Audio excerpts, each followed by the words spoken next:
Povo de Deus, eu quero compartilhar com vocês nessa hora, nessa noite, o texto lá de Êxodo. Dá uma olhadinha comigo, Êxodo capítulo 35. Semana passada nós olhamos algumas estratégias que Deus deu a Moisés por meio do seu sogro Jetro. E hoje também eu quero falar um pouco dessa ideia de liderança, mas também pensar um pouco mais a respeito da unidade do povo de Deus. Para isso, então, eu estou em Êxodo capítulo 35.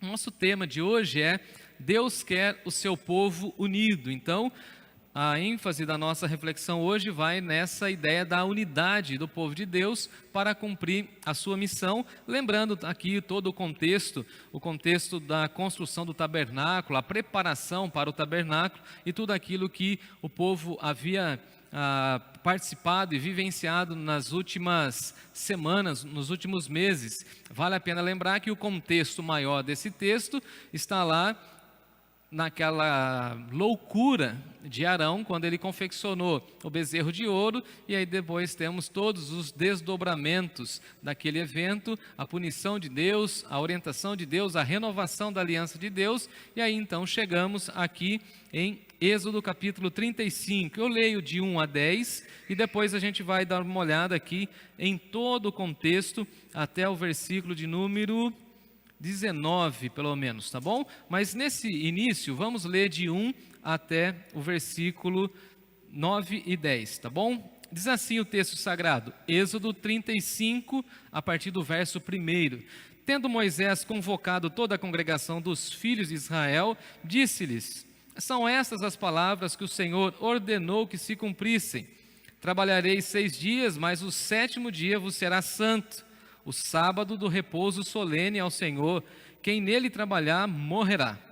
Não acenderei fogo em nenhuma das vossas moradas no dia de sábado. Disse mais Moisés a toda a congregação dos filhos de Israel: esta é a palavra que o Senhor vos ordenou, dizendo: tomai do que tendes uma oferta para o Senhor. Cada um de coração disposto voluntariamente atrará por oferta ao Senhor ouro, prata, bronze, estofa azul, púrpura, carmesim, linho fino, pelos de cabra, peles de carneiro, tintas de vermelho, peles finas, madeira de acácia, azeite para iluminação, especiarias para o óleo da unção e para o incenso aromático, pedras de ônix e pedras de engaste para a estola sacerdotal e para o peitoral. Venham todos os homens hábeis entre vós e façam tudo o que o Senhor ordenou. Até aqui por enquanto. Vamos orar? Senhor Deus, diante da Tua palavra, nossa oração é que o Senhor, mais uma vez, ministre ao nosso coração, desperte o nosso coração, inquiete o nosso coração, para que possamos, ó Deus, entender que o Teu povo deve andar de uma maneira unida e deve servir ao Senhor com alegria. Coloque em nós, ó Deus, essa disposição e que esse texto fale profundamente ao nosso coração. Usa-me, ó Deus, conforme a Tua vontade. É a minha oração em Jesus, por meio de Jesus e para a glória de Jesus. Amém. Amém. Deus quer o seu povo unido. Deus sempre quis o seu povo unido. E essa ideia de povo de Deus traz para nós essa conexão e essa unidade. Não faz sentido dizer que somos povo de Deus e não viver em unidade. O contexto aqui maior, como eu já disse, é do bezerro de ouro. No ato de loucura e distanciamento de Deus, o povo pede uma representação física. Arão, sentindo a ausência de Moisés, que estava conversando com Deus, pega os brincos das mulheres, derrete, faz aquele bezerro de ouro, diz que aquele bezerro é o Deus que tirou o povo do Egito, o povo adora, o povo faz festa, e eles infelizmente caem em pecado contra o Senhor. O contexto vai mostrar Moisés intercedendo a Deus pelo povo, clamando a Deus pelo povo, e o texto também vai mostrar para nós, em seu contexto maior, as consequências do pecado, e aí nós temos todos os desdobramentos. Deus vai tratando com Moisés essa questão da liderança, da intercessão de Moisés, e Deus vai renovando em Moisés o desejo de restauração. Isso é muito bonito. Em outro momento nós daremos uma olhada nesse texto, e aí então nós poderemos nessa noite aprender pelo menos 3 passos aqui que eu anotei, de que nós precisamos ter esse entendimento da unidade do povo de Deus, a fim de que a missão do povo de Deus alcance o êxito que Deus deseja. Então, qual que é a nossa finalidade em viver em unidade? A nossa finalidade é mostrar ao mundo que Deus é sobre nós. O próprio Senhor Jesus Cristo disse isso: se nós tivermos amor uns para com os outros, logo o mundo verá que o amor de Deus está em nós. Então, quando a igreja, quando o povo de Deus está em unidade, vivendo em unidade, o mundo vê essa unidade como algo diferente, porque não há essa unidade no mundo. Assim como não havia também no Egito uma unidade. E é claro que Deus queria que essa unidade, essa união, essa cooperação mútua dentro do povo de Deus fosse um distintivo do seu povo. Que as outras nações olhassem e vissem como esse povo é unido.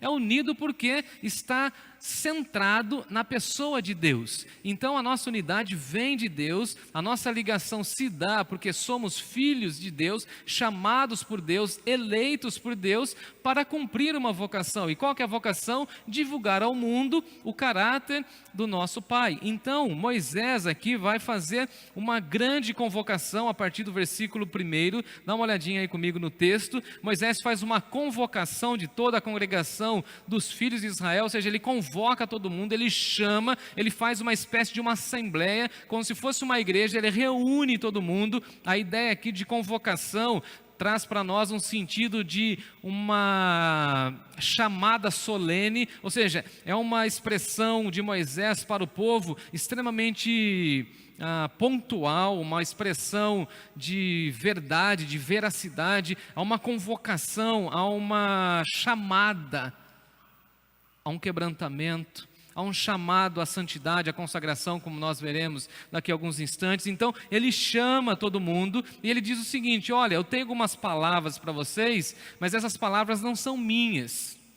Eu sou apenas um porta-voz, eu sou apenas o mensageiro, eu estou trazendo uma mensagem, mas a mensagem é de Deus. Olha o que Moisés diz: são essas as palavras que o Senhor ordenou para que se cumprisse. Então veja, Deus está dando uma ordem, e a ordem de Deus deve ser levada a sério, porque o povo acabara de ter uma experiência de desobediência a Deus. Vale lembrar que nós estamos aqui em Êxodo capítulo 35, nós já tínhamos passado aquela ocasião em que Deus no Sinai dá ao povo as orientações de que não poderiam ter outros deuses, não poderiam criar imagem de escultura, e depois o povo desobedece. Então Deus está aqui renovando a sua aliança e falando o seguinte: olha, eu vou ordenar, mas a minha ordem precisa ser levada a séria. Eu espero que vocês cumpram aquilo que eu estou deixando para vocês. Então veja que aqui nós já temos a primeira convocação, e é o primeiro ponto da nossa reflexão: convocação à santidade. Dá uma olhadinha comigo, verso 2 e verso 3. Trabalhareis 6 dias, mas o 7º dia vos será santo, o sábado do repouso solene ao Senhor. Quem nele trabalhar morrerá. Não pode acender fogo em nenhuma das vossas moradas no dia de sábado. Então veja que Moisés diz que o povo deve observar o dia de sábado. Isso é muito interessante dentro da narrativa de Êxodo, porque em outras ocasiões Deus já havia dito e reforçado essa referência do sábado. Vale lembrar que a ideia aqui é que o sábado é sinal da aliança de Deus com o seu povo. Então o povo precisava ter essa referência de que tinha muita coisa para fazer, é verdade, mas necessitava de um dia, de uma pausa para a reflexão daquilo que Deus estava fazendo. Então o povo precisava ter essa lembrança de que havia um dia específico para relembrar a aliança de Deus e trazer à memória a vontade de Deus, a devoção a Deus. E nós estamos aqui diante de uma afirmação extremamente bonita da parte de Deus por meio de Moisés: vocês podem trabalhar os 6 dias, mas o 7º dia vos será um dia santo. Santo por quê? Porque é um dia que é reservado totalmente para a reflexão, a memória e trazer à memória as questões que Deus havia feito durante os outros 6 dias. Agora, isso é muito importante para nós. Nós temos muita coisa para fazer, temos muito trabalho a realizar, assim como eles também tinham, mas Deus tem o seu plano. E qual que é o plano de Deus? Você trabalha, mas você também tem um dia de dedicação, de refrigério, e esse dia, chamado do sábado no Antigo Testamento, era extremamente importante para o povo, porque o povo precisava ter essa pausa, assim como nós também precisamos ter essa pausa. E na realidade a ideia do sábado é uma convocação à santidade. Por quê? Porque no sábado, veja aí, a convocação é para o dia santo, é para um dia de santificação, é para um dia de, como que eu posso dizer, como se a gente recarregasse as baterias, como se a gente renovasse o nosso compromisso de andarmos nos caminhos de Deus, de ouvir as coisas de Deus. É um dia diferente, porque é um dia em que nós paramos e dedicamos a totalidade do nosso dia para as questões espirituais e dependemos de Deus.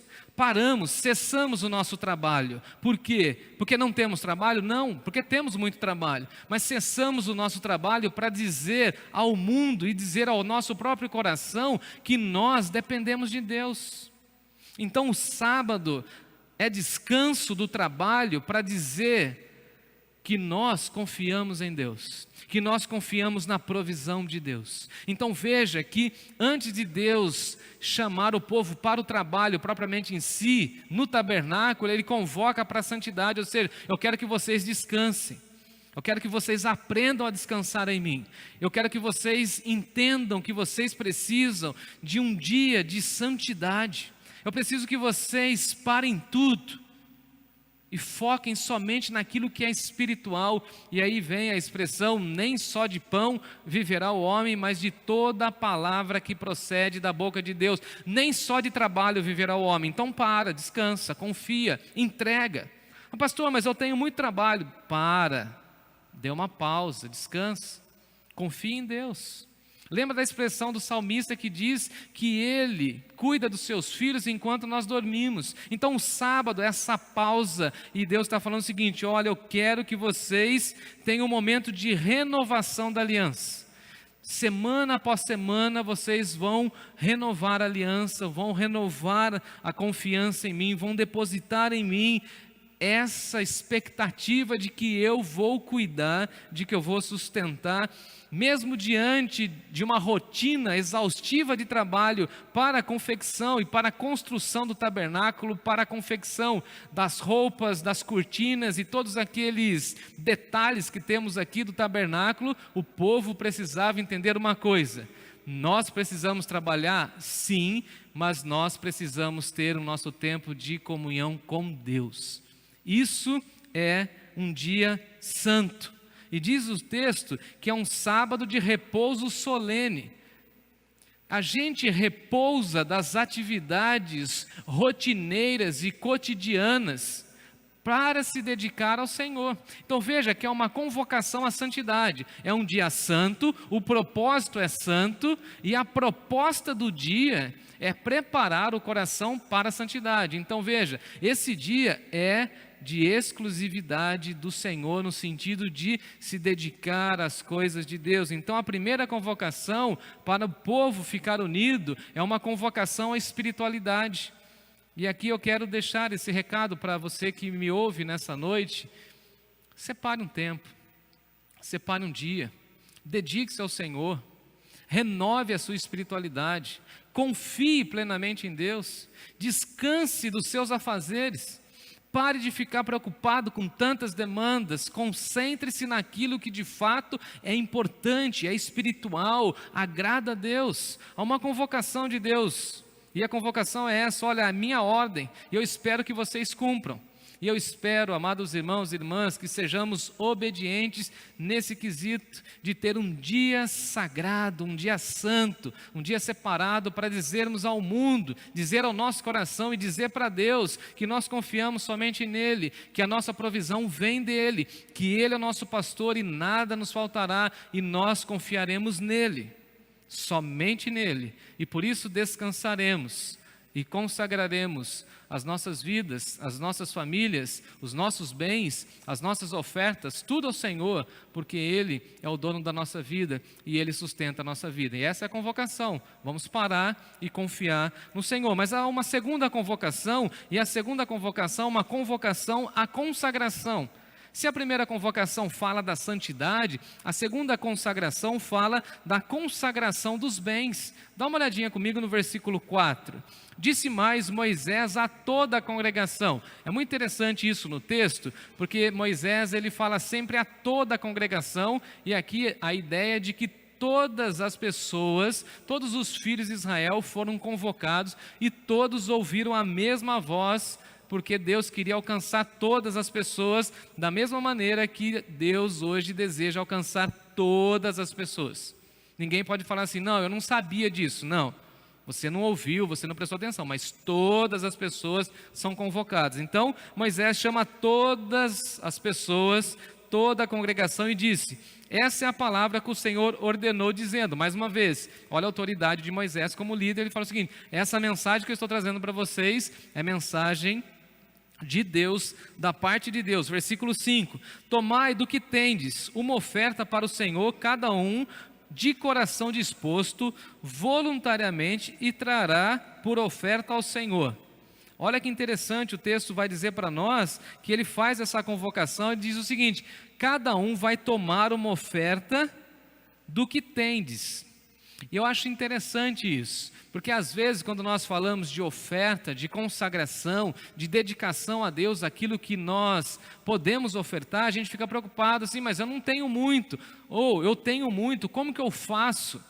É interessante que a convocação é o seguinte, você vai dar uma oferta daquilo que você tem. E nós podemos entender isso com aquela expressão de Jesus, quando ele fala da viúva pobre. Jesus estava olhando aquela cena, homens afortunados doando muitas quantias, as cifras maiores, números volumosos. No entanto, Jesus diz que eles estavam dando da sobra. Enquanto aquela viúva que não tinha recurso, ela dá pouquíssimo dinheiro, no entanto, ela dá da sua pobreza, ou seja, ela dá daquilo que ela não tem. Ela se entrega, ela confia plenamente e Jesus a elogia. Então o que nós precisamos entender aqui é que há uma convocação de consagração de bens, claro, há uma consagração de ofertas, é natural. No entanto, Moisés está falando o seguinte, o que Deus está pedindo é que você consagre aquilo que você tem. E nós temos sim como ofertar ao Senhor. E aí a convocação é o seguinte, cada um de coração disposto. Deus não deseja que nós ofertemos sem ter disposição no nosso coração e conforme Paulo diz, Deus ama quem dá com alegria.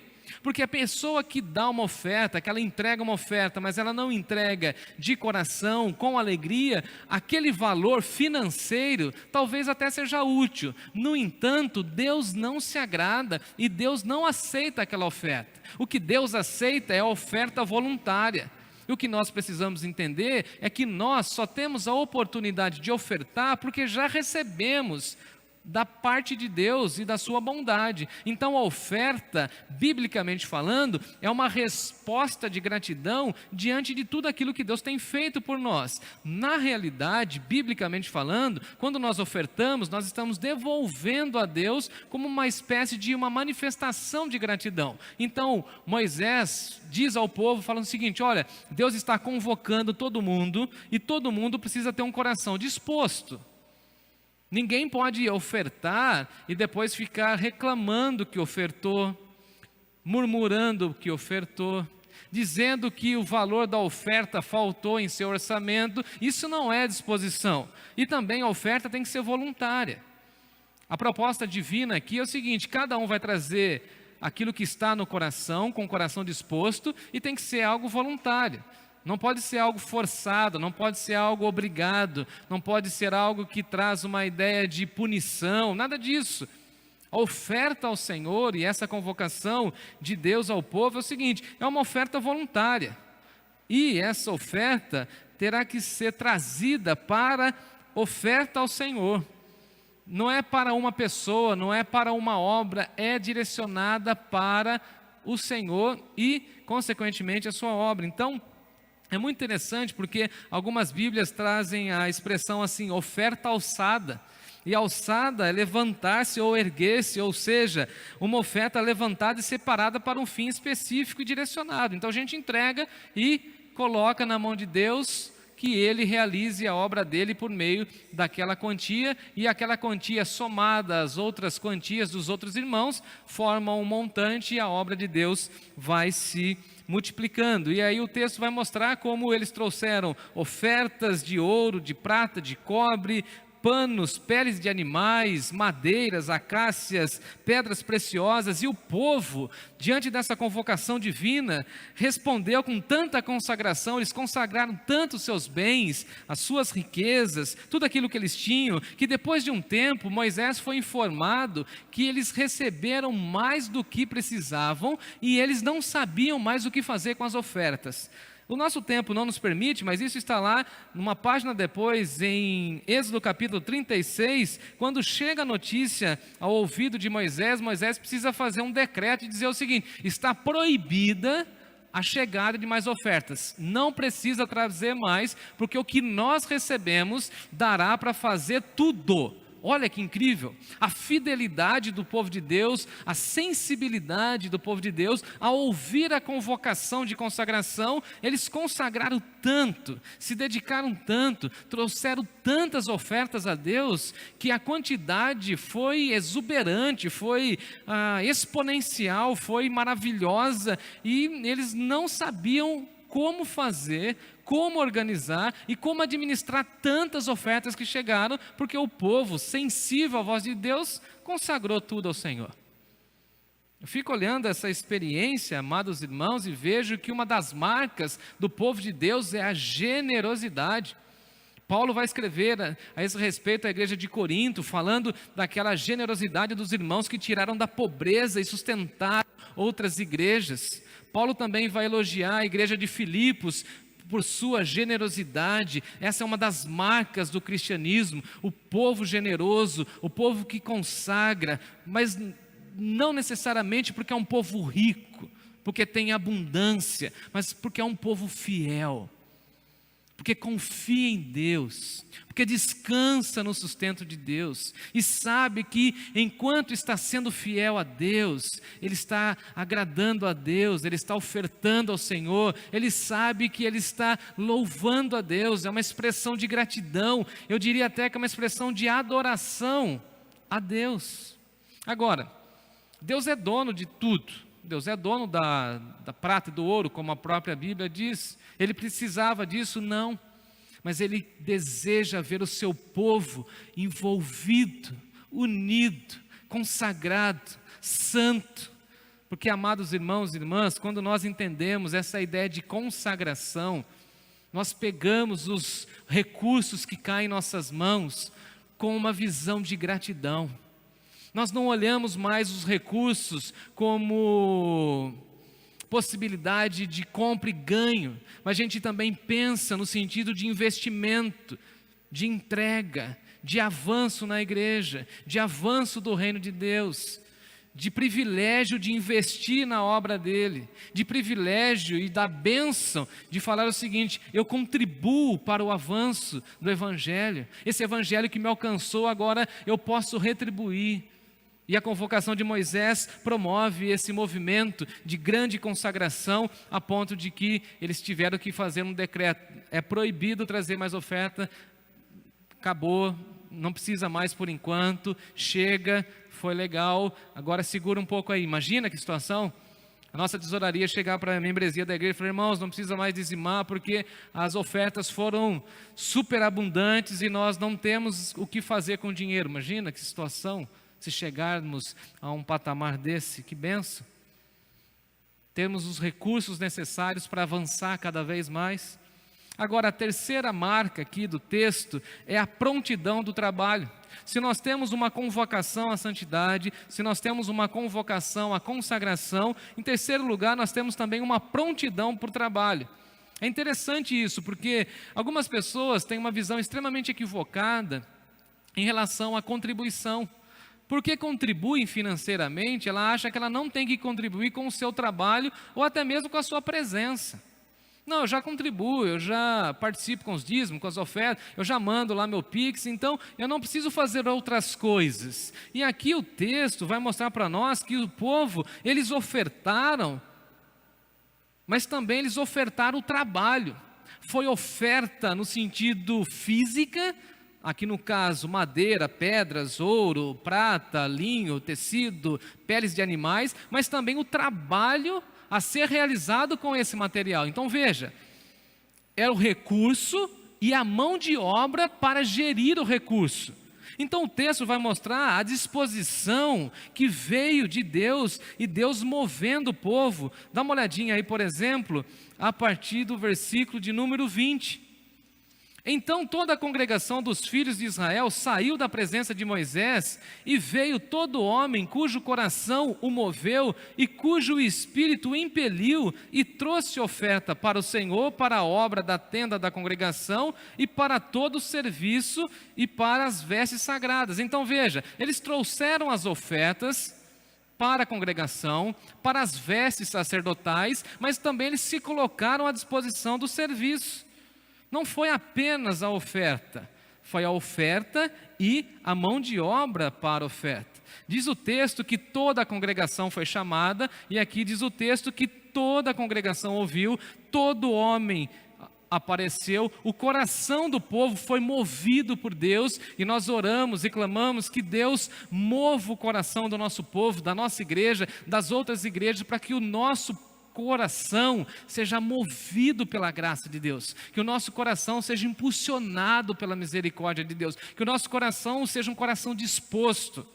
É tão gostoso quando a gente convoca, chama, pede ajuda, a gente fala assim para uma pessoa, falou, a gente precisa fazer isso aqui na igreja fulano, e a pessoa tem um coração bonito assim, voluntário, fala assim, não, conta comigo, pode me colocar aí, tem um coração disposto.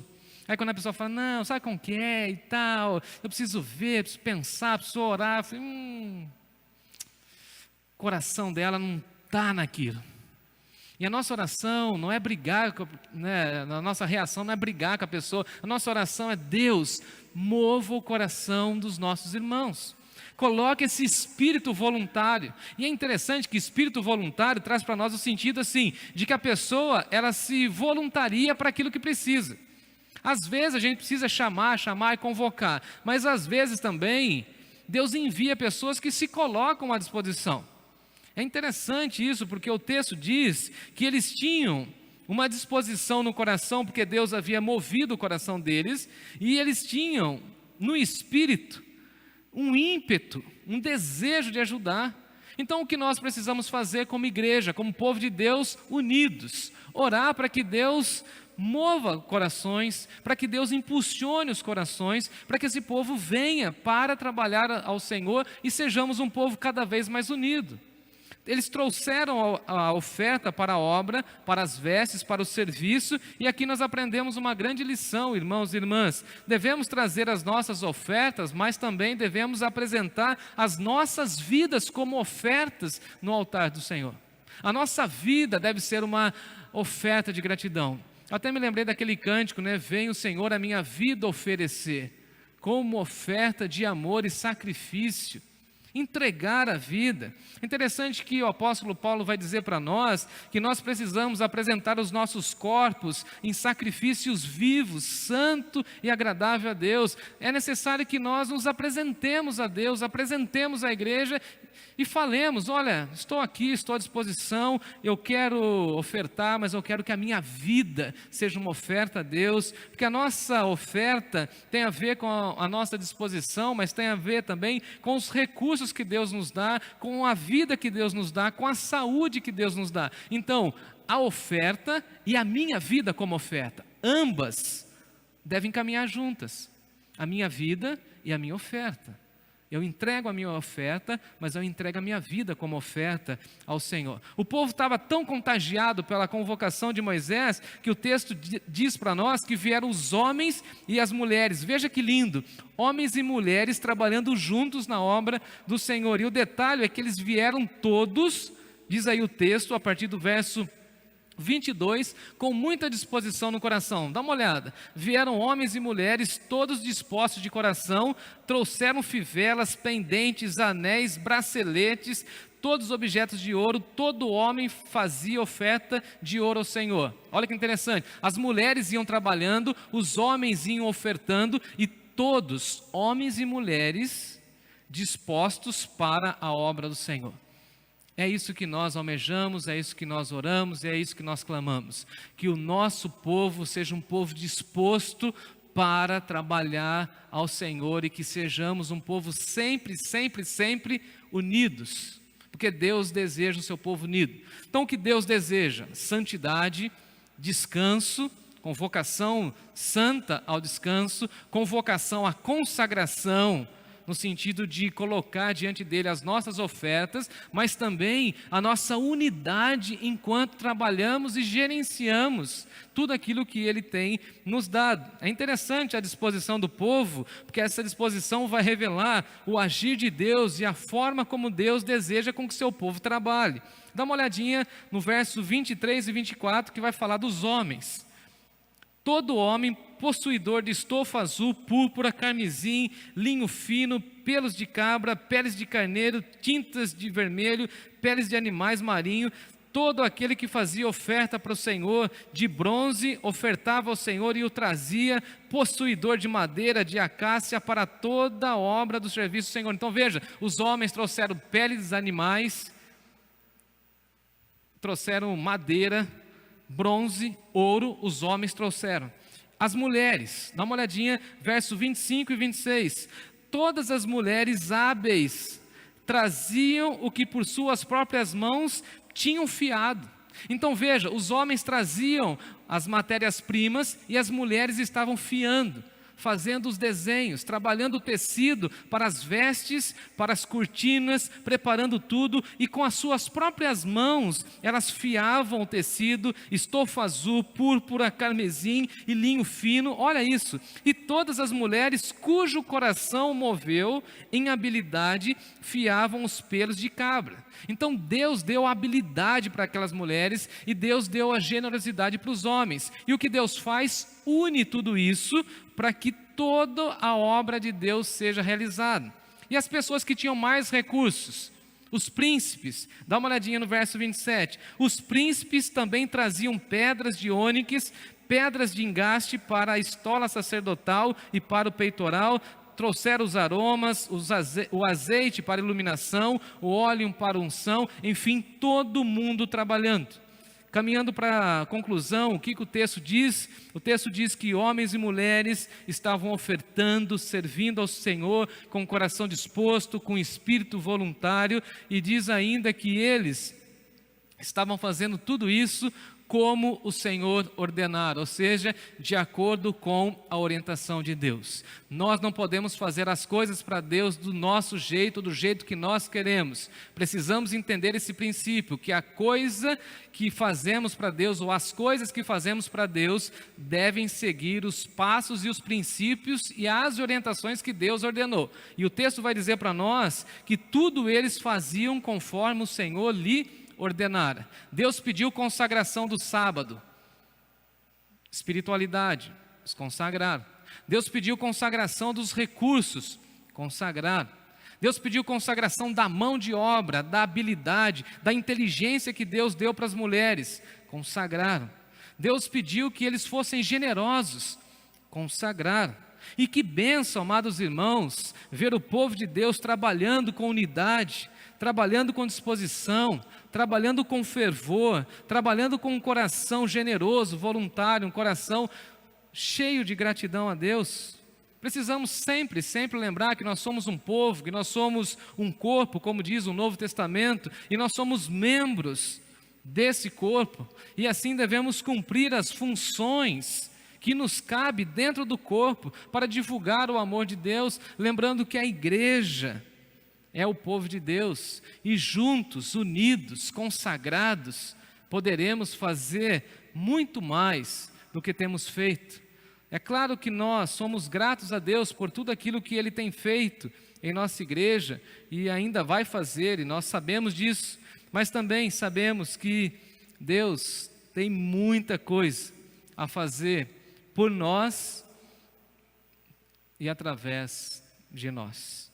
Eu quero ler com os irmãos, para encerrar, a expressão de Paulo escrevendo aos Efésios, que eu acho que caracteriza ou sintetiza isso que nós aprendemos hoje em Êxodo, mas a partir da leitura do Novo Testamento, quando Paulo diz assim, a respeito dos dons, Efésios capítulo 4, versículo 11, e ele mesmo concedeu uns para apóstolos, outros para profetas, outros para evangelistas, outros para pastores e mestres, com vistas ao aperfeiçoamento dos santos, para o desempenho do seu serviço, para a edificação do corpo de Cristo, até que todos cheguemos à unidade da fé e do pleno conhecimento do Filho de Deus, à perfeita varonilidade, à medida da estatura de Cristo Jesus, para que não sejamos mais como meninos agitados de um lado de outro,